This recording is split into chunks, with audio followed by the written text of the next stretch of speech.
it's been tough, especially weather-wise. But look, maybe that's a sign of the things to come to with climate change. Who knows? But look, there's always something there to tackle us farmers. It's just to better it and not let us get the better of us mentally. It's great to be back with another Environment Edge podcast, and you're very welcome to the show. Do the challenges outweigh the positives in farming today, and what motivates farmers to keep going? We are joined by two young and ambitious farmers, David Melody and Karen Delaney, who reflect on 2024 and discuss their plans for 2025. This is part one of a two-part series. I'm Carl Summers. And I'm Deirdre Glenn. Your Teagasc Sustainability Advisors, and we're back for another Environment Edge podcast number 94. Here we go. Karen and David, you're very, very welcome to the show. Can you tell us a little bit about yourself? I suppose I'll start off with you, Karen. Can you tell us a little bit about your background and how you got into farming? We're dairy farming at home, so kind of no different. When you're reared on dairy farm, I feel like you're brought up rearing calves, and sure that's how they ease you into it. And then sure, when I went into school or went into secondary school, then you kind of have you put more work is put on you, and then we did ag science for the leaving cert, so kind of got more interested into the science side of it that way. So I kind of actually just started doing more farm work at home and just telling your mother and father what you'd be learning. So kind of made me more interested in it anyways. And then we went on and did agriculture in college. And then I was working with Farm Relief as well. So I was milking cows for a few different farmers. And then sure, I like milking cows, so I stayed at that for a good few years. And then sure, when you're milking cows at home and all that. So then currently I'm a sales rep with a milking machine company. And then I'm farming at home, my mother and father as well. So this morning we were stripping the pit and feeding the cattle. They're all the cows are dry. So we're going into the easy time of the year now. So it's not too bad. Lovely. David, can you tell me a little bit about your background, please? Yeah, from a beef and suckler background from County Clare originally. Father's still at home, working away by himself. We'd be more spring calving, limousine Charlie crosses at home, and we do a bit of bringing on bulls and bullocks to 16 months. We wouldn't fatten anything, and we'd sell them on then in Ennis to be a good market for them then. 16 months from spring prior. That'd be a lot of it at home. There'd be a good bit of ground there. It's fairly fragmented, so it'd be hard to draw anything from it. So I took the decision to go to Pallaskenry, the Ag College, just about 10 years ago. Done a year in ag, done the second year in advanced dairy farm management. Thought there was really good career opportunities coming from it, especially with the words the quotas will be going in 2 or 3 years' time. So finished off that year, and 2014 started a dairy farm management course through Moore Park, 90% placement. You get the opportunity to work on at least 2 farms in Ireland, and as part of it, you get the opportunity to go to New Zealand, and I took that. Large scale farm out there, 2,100 cows, gave me a great scope of how to be efficient on these farms with good labour and just working the farm really well. Came back home, worked another 9 months to finish off the course, and then I was graduated as a dairy farm manager in 2016. Went looking for work, brought me to Callan in Kilkenny. As part of that, there was 2 things I was looking for: an attractive place to work, a good yard that was tidy and safe, but also a good macro club. So it was between a club in North Cork and Callan in Kilkenny, and Callan ended up with me. Whether it's fortunate or unfortunate, it was definitely fortunate for me anyway. The amount I've got from it has been amazing. So yeah, look, I was building up my experience. I was a 2IC on a farm in Callan, moved on after a year to another farm in Winegap, and through Machra then there was a Stephen Cullinan scholarship. I applied for that in spring of 2018. I was fortunate enough to get it. That paid for my flights out to New Zealand and back, and stayed out there for a year. And I was in the North Island this time, part of the government-owned farms, PAMU, originally called Landcorp. Spent a year there. I was meant to go back. I came home for 6 weeks then in 2019, but and I was meant to go back out, but it was just having the crack with back in Mockra, realizing that it was better to be closer to family. Parents aren't getting any younger, and it's just nice to spend that quality time. And I was also approached for a job opportunity, which is where I still am today, 5.5 years later. So managing a dairy farm here in Kilkenny, just outside the city, in Clara, in the parish of Clara. That's where I am now today. You've huge amount of management and practical experience. How do you think working at home sort of transferred to the dairy? Like you didn't come from a dairy background at all.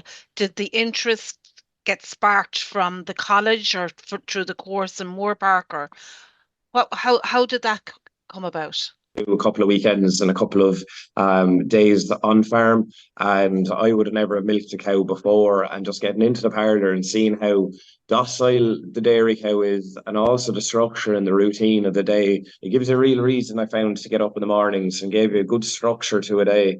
And it just seemed enjoyable. You're working outdoors, you're working with animals or livestock, like they're your pets, they're all your pets. You look after them to the best you can, and they'll reward you financially, and personally as well, emotionally too, when you just see them all working away well and having their own lives.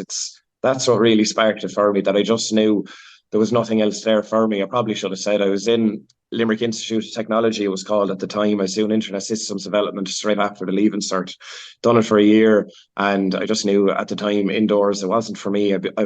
When September was coming, I was looking out at the lovely weather, and then when the exam times are coming in April, May, I was looking out again at the lovely weather, thinking, God, I'd love to be out there, not in here on a computer. So I knew at the time that career definitely wasn't for me. So I just went to Ballyskenry to get the Green Cert initially, and yeah, it just took a fond liking, I suppose, to the dairy side of farming. We also done a business plan, and we were running profit monitors as well as part of the assignments. And my home farm, we were probably taking whatever 20 or 30 euro profit per hectare, and all the dairy farms are taking 600 to 1,000 euro profit per hectare. So that was a big driver too, now where I was going with my career. That's true. Karen, we were chatting earlier, and you're really outdoorsy as well, aren't you? You didn't want to take a job that was like, you've done all your qualifications and your education, but you want to be outdoors. And I suppose it's been a kind of a challenging year, hasn't it? On the farm, you're farming in Kilkenny as well, but it's been a challenging year weather-wise. How have you coped with different transitions of weather over the year? Yeah, so actually our farm is actually very, very, very dry. So if the sun looks at us, we burn. Okay. It's all sand. So we've been feeding silage there since mid-July and haven't stopped. We had a very early, I suppose, since our farm is so dry, we were able to get the cows out when some farms didn't, but still, like, there was two silage fields there, and that we couldn't actually graze, or we didn't get to graze. And then we did kind of like a first cut and put them into bales, and like we got a good set of bales off them, but we thought we'd have them for the winter, and we actually used them for the summer. And like, yeah, it was just like you're feeding. I think we were feeding nearly 3 kgs in the parlour, or 6 kgs in the parlour, since I'd say August, like maybe even July as well, and then on top of all the silage, and then the labour on top of that. So it was difficult year kind of that way. Last year suited us better.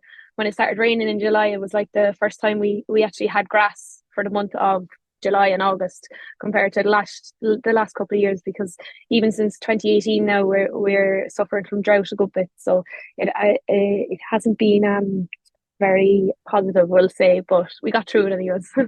Did you have a little bit of recovery towards the back end of the year with the rain? Did that make things any easier? Did you get to fodder budget at all, or?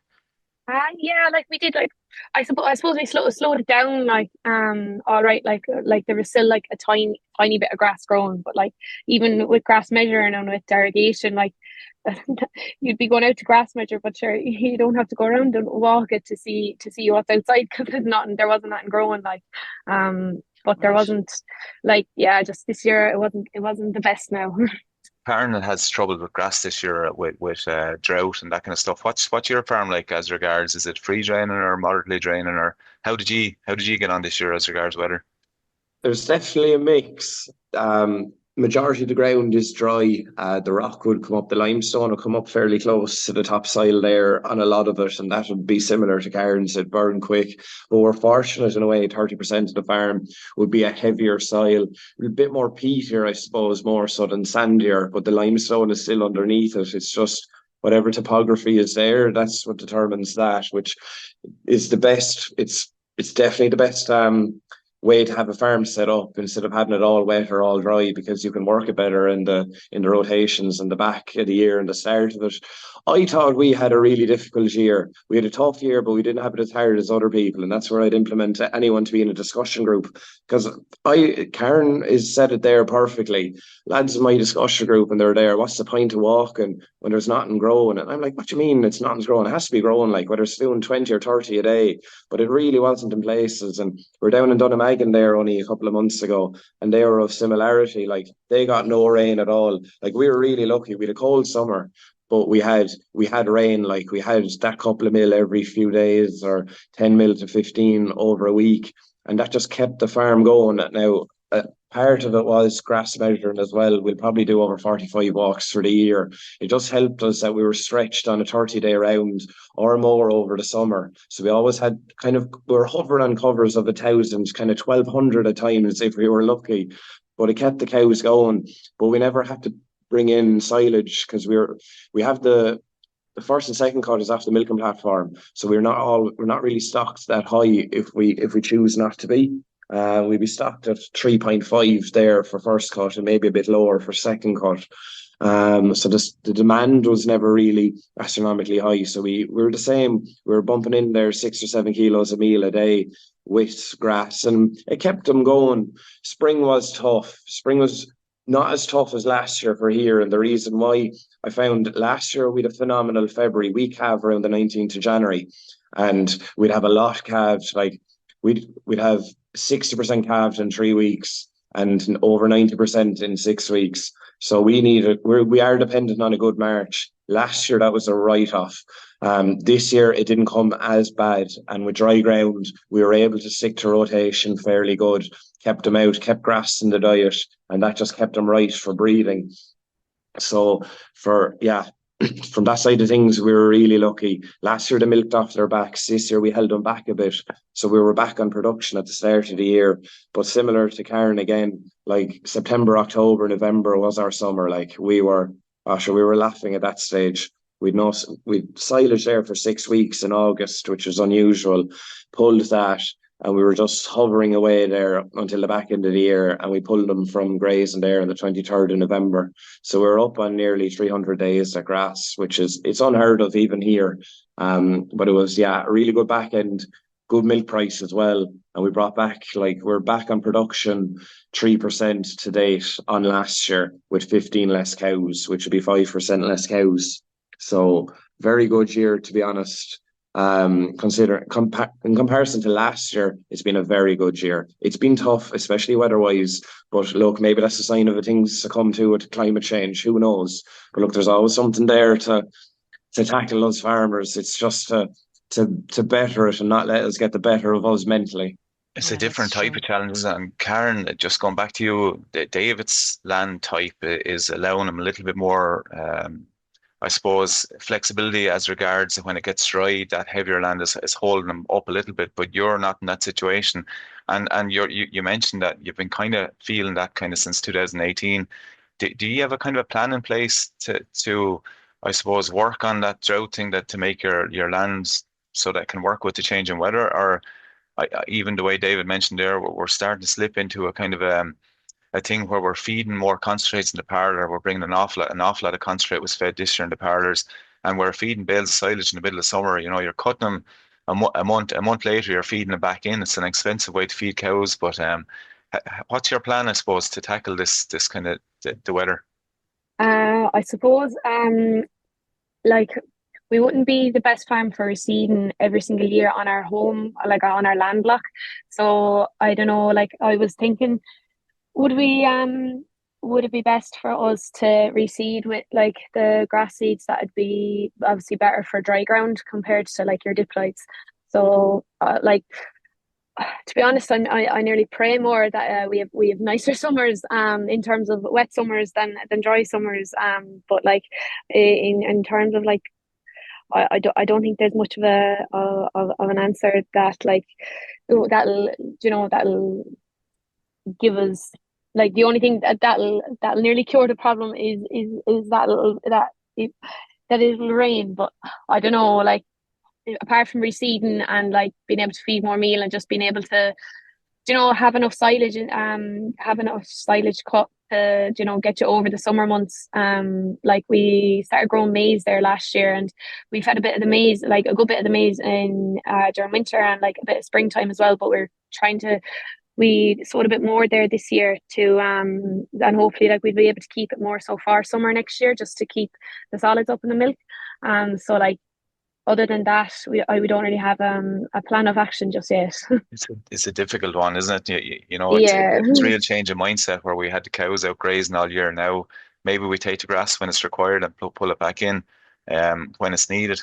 Definitely, yeah. Dave, your New Zealand time. I see a lot of New Zealand farmers are using plantain in the drier farms out there to try and reduce evaporation in those really dry periods. Do you ever? I know Kilkenny's not a big place for multi-species swards, but do you ever foresee the likes of a plantain coming in to try and fight against that those droughts in the summer in those real freeze-drying soils? My approach at the moment is finish the springtime with a full pit of silage. That's what's being used if we do come to those summers that we need to battle in to help the wedge and help the demand and reduce it. So it's just making good quality silage, whether it's first or second cut with a high DMD. That's first approach. There are, around the Taranaki on the North Island, there was a couple of farms I was on, and they were starting to sow plantain. A big one was turnips. I thought was a very good idea. It's a labour thing for it, but look, it's a laziness thing that you have to move them onto the cashman crop, and you're out moving wires and stuff. That it's fairly labour intensive to do it. So we just have to make sure like we're guaranteed almost to get droughts in the summer to do stuff like this. We're not exactly like New Zealand either, where they're guaranteed almost to get consistency of 35-degree heats there for 90 days. This year, we wouldn't have needed that at all, So it's just a paddock or a field used up there for something that's not really needed. So it's just kind of watching how patterns are coming with climate at the moment to see, does it justify with us going in with something like that?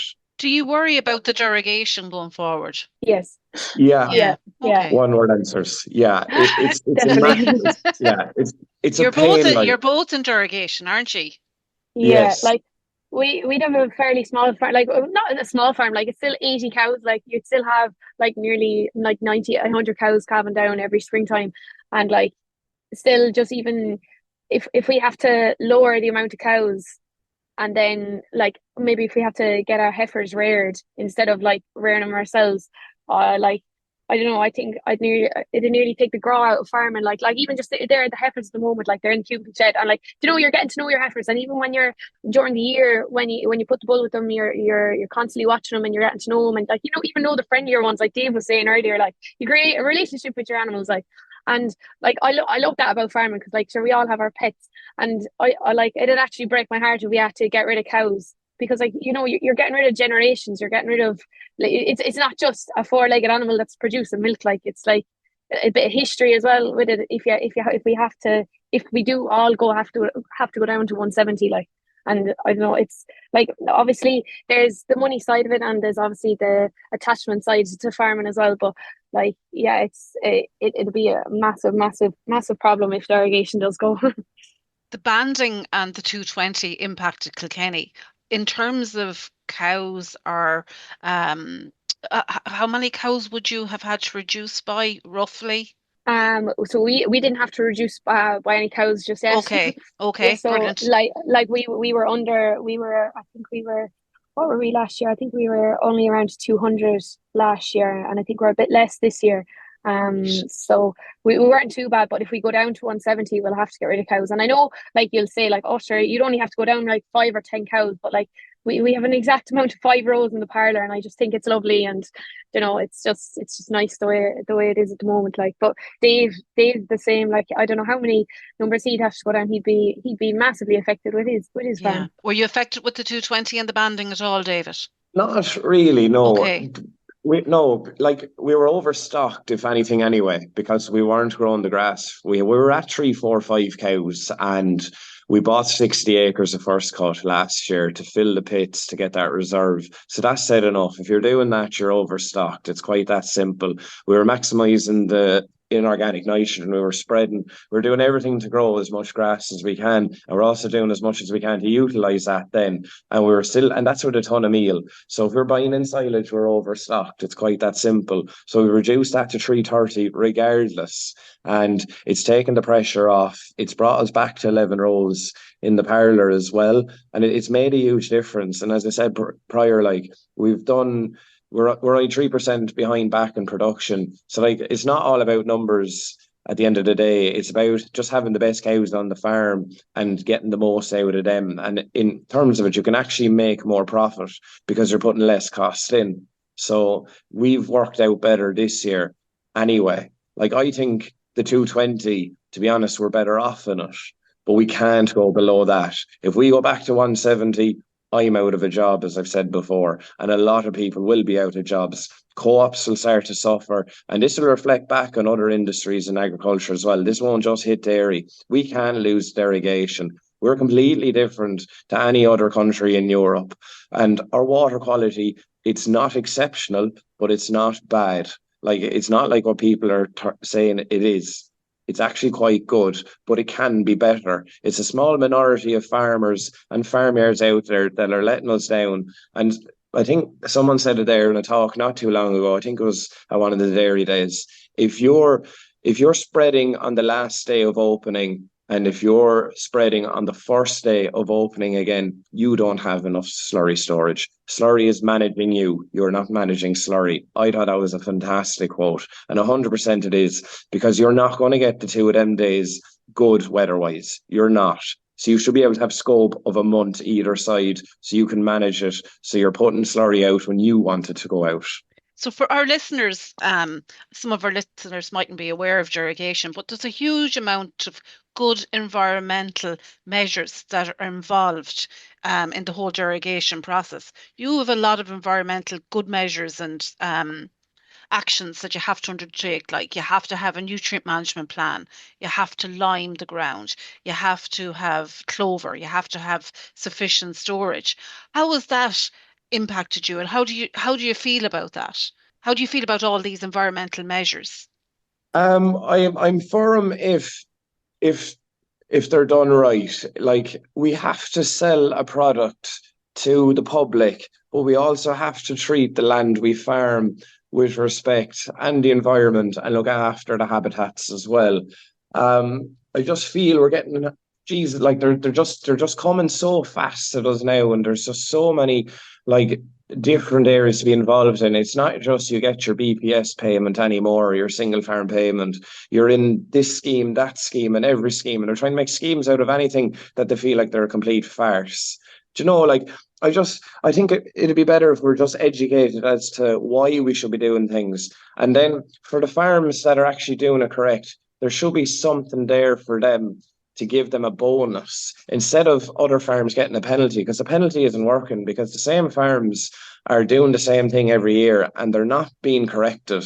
And the frustrating thing is, now I'm not saying they're all, but there could be 50% of them not in derogation. So they're not going to get affected as much as the farmers. Now, I know you'll know the exact figures. I don't know of what farmers are in derogation and what percentage is that of our overall farmers, if you want to mention that. But it's just a huge frustration that we're doing a lot right, and then you get something else thrown at you. Like, I'll openly speak about this. We were agitating our dairy washings to be spread 10 days before the close period to make sure it's empty. We had 3 days of hard frost. We were 2 days out from a weather warning. We're dependent on a contractor. He couldn't come on the Monday. He came on the Wednesday. We got reported for spreading 48 hours within a weather warning, something I never knew about. We had 2 department people come out and they had to look it up of a book of what the penalty was because they didn't know about it. That's massively frustrating. And I'm not calling on the department. I'll put my hand up. Now, it was in the opening period. It wasn't in the closed period, just to make that clear. But if the department aren't to fully know what the penalty is, and anybody I've talked to since couldn't believe, they didn't even know that there was a 48 period of a weather warning of not to spread. Now, look, after it makes sense, absolutely. I'll hold my hand up. I wasn't fully innocent on this. There's a bit of being caught rotten. It's simple. Fine. Take the penalty, drive on. It was just a pain of how it was done. When you think you're doing everything right, and then all the comments are, oh, you should have spread next week. Sure, who knows what the weather is like next week? And then it's, why don't you leave it until the opening period? But sure, we've seen other springs. We might be guaranteed to be able to spread come January into February because of more rain. So it seemed right. We had a week prior, now there was frost, but we had a week prior that it was dry. So it seemed to me, and it was pure water going out at 3,000 gallons to the acre. It was so frustrating when you have 2 guys coming into your yard, and then when you explain that to them, and then the tank could be overfilling, so there's a dike there, so be pouring into that if you can't spread in January. And then they just say, oh shit, the last 10 months to spread. Blood boiling. So there you have it. Tune in next time to hear all about Macra and more from David and Karen. Myself and Deirdre will be back in 2 weeks' time, but do give us a review on Apple and Spotify or wherever you get your podcasts. Thanks for listening to the Environment Edge podcast.